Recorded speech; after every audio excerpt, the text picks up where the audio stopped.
رسول اللہ صلی اللہ علیہ وسلم نے فرمایا الوضوء یکفر ما قبلہ ثم تصیر الصلاة نافلہ، وضو کرنے سے انسان کے گناہ جھڑ جاتے ہیں، معاف ہو جاتے ہیں اور نماز نفل بن جاتی ہے۔ جب انسان ہاتھ کو دھوتا ہے، صحیح مسلم کی روایت ہے، غور سے دھوئے اور یقین کرے کہ ہاتھوں سے کیے گئے گناہ معاف ہو گئے۔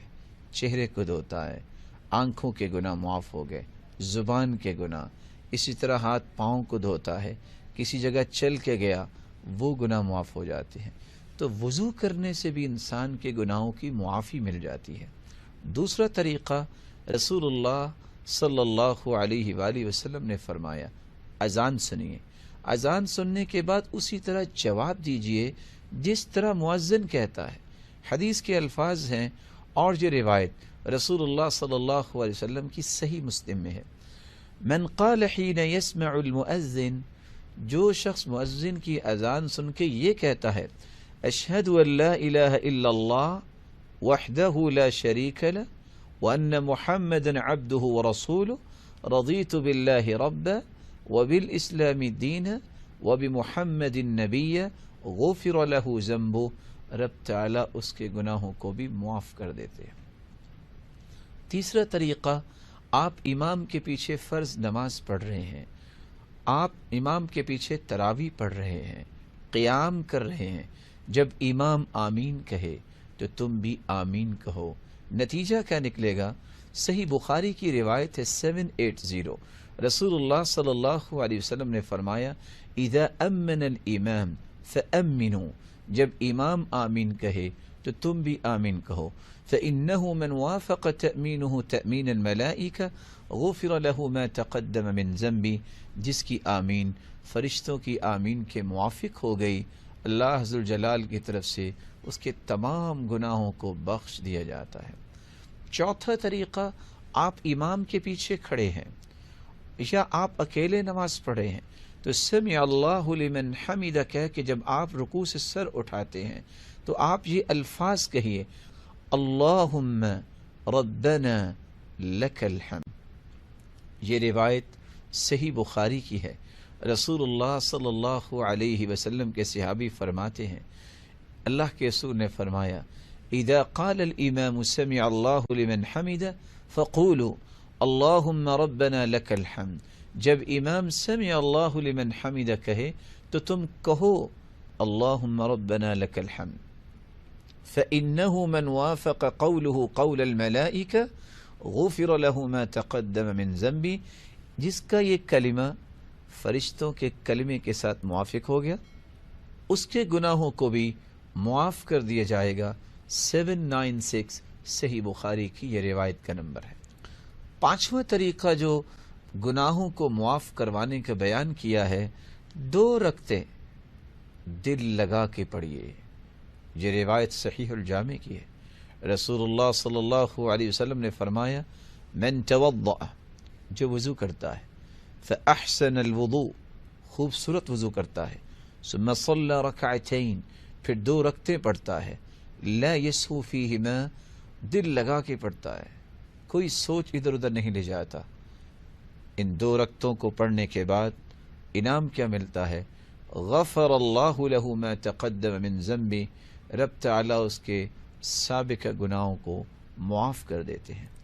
چھٹا طریقہ، رسول اللہ صلی اللہ علیہ وسلم نے فرمایا جو ہر نماز کے بعد بیٹھ کے 33 مرتبہ سبحان اللہ، 33 مرتبہ الحمدللہ، 34 مرتبہ اللہ اکبر کہہ دیتا ہے، صحیح مسلم کی روایت ہے اللہ ذوالجلال اس کے گناہوں کو معاف کر دیتے ہیں۔ من سبح اللہ 33 وحمد اللہ 33 وکبر اللہ 34، جو 33 مرتبہ سبحان اللہ اور 33 مرتبہ الحمدللہ اور 34 مرتبہ اللہ اکبر کہتا ہے، اور دوسری روایت میں آتا ہے تینوں کلمات 33 مرتبہ کہتا ہے، اور یہ 99 ہوئے، اور 100 کا عدد مکمل کرتے ہوئے یہ کہتا ہے لا الہ الا اللہ وحدہ لا شریک لہ، لہ الملک ولہ الحمد وهو على كل شيء قدير غفرت خطاياه وإن كانت مثل زبد البحر. اللہ ذوالجلال اس کے سمندر کی جھاگ جتنے بھی گناہ ہوں تو معاف کر دیتے ہیں. رسول اللہ صلی اللہ علیہ وآلہ وسلم نے 7واں طریقہ یہ بیان کیا، کھانا کھانے کے بعد اور لباس پہنتے وقت چند کلمات پڑھ لیجئے،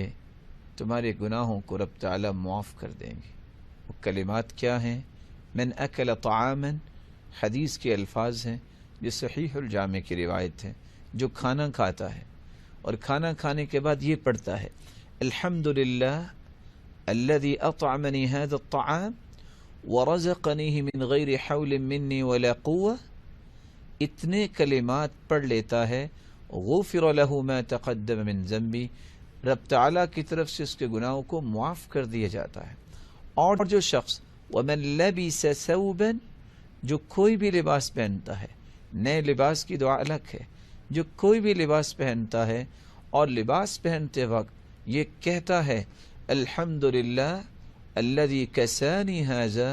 ورزقنیہ من غیر حول منی ولا قوة، اتنے الفاظ کہہ دیتا ہے غفر له ما تقدم من ذنبه وما تأخر،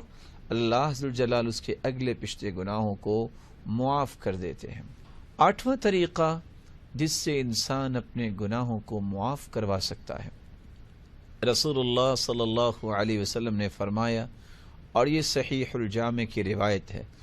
ما علی الارض احد یقول،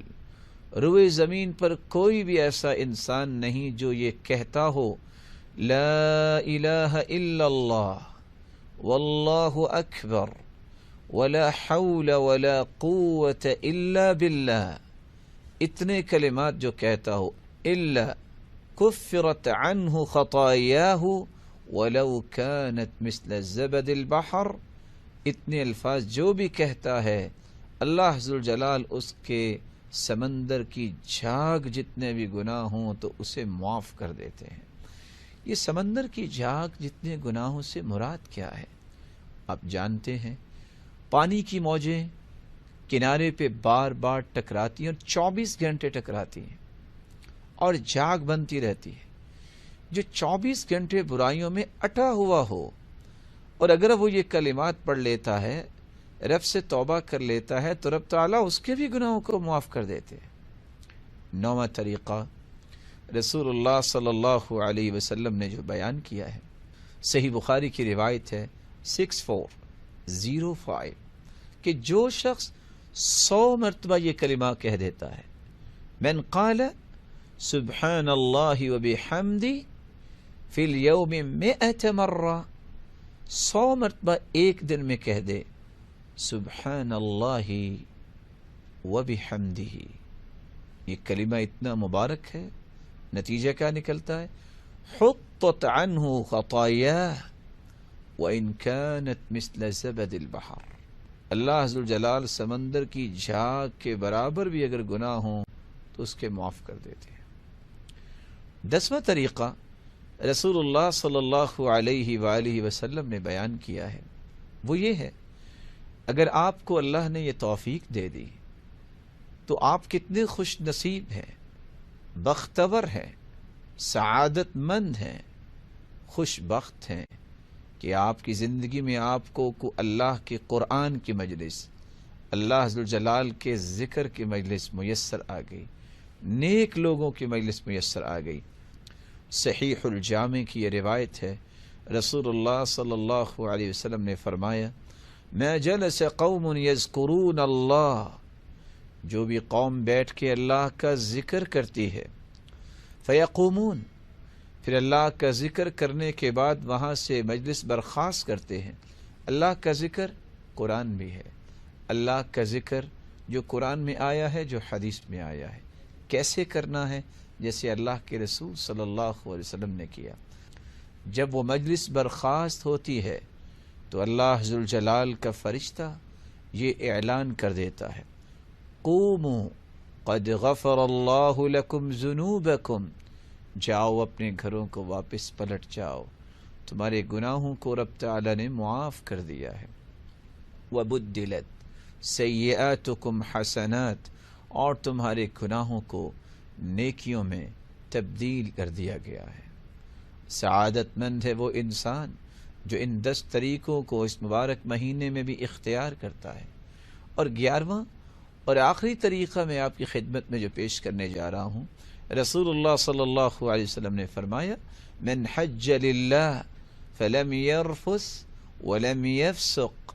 رجع كيوم ولدته امه، جو حج کرتا ہے، فسق و فجور سے بچتا ہے، برائی سے بچتا ہے، رب تعالی اس کو اس طرح گناہوں سے پاک کر دیتے ہیں جس طرح آج ہی اس کی ماں نے اس کو جنا ہو، اس پہ کوئی گناہ نہ ہو۔ بلا شبہ رمضان المبارک کے بعد شوال، ذی القعدہ اور ذی الحجہ کا مہینہ بعد میں ہے۔